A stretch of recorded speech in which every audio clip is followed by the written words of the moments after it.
Si të dallojnë që fëmia, vajza apo djali kanë një tendencë për të shkuar drejt skoliozës, thjesht duke e parë trupin e Një nga fëmijës. problemet pse hasin ka shumë probleme në këtë trajtim apo në këtë lloj qasje është se skolioza nuk ka gjithmonë dhimbje.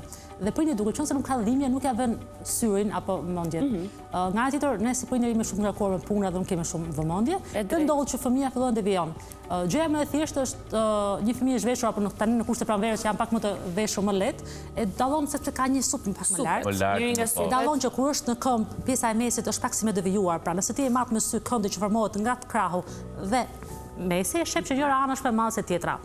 Ka fëmijë që e kanë njëra nga skaprat, pra kockën e shpatës, pak më të dalë. Pra ka deviacion. Ka fëmijë që, jo për arsye djebile, kisha një paciente që duket sikur njëra këmbë është më gjatë se tjetra. Në fakt nuk është këmba më e gjatë, por është legeni që është më i zhvilluar. Kështu në këtë rast, këto tiltet e vogla janë sinjale për treguar që ka diçka që shkon.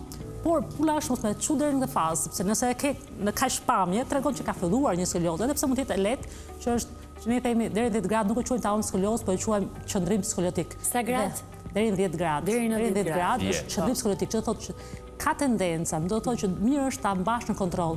Nuk do të thotë të bëj fizioterapi njësoj siç bën një fëmijë që ka mbi 10 gradë apo 10 gradë pastaj që bëjnë në busta. Por duhet mbajtur në kontroll, duhet shkuar gjithmonë te specialisti për të mësuar ca ushtrime dhe për të mbajtur gjatë jetës.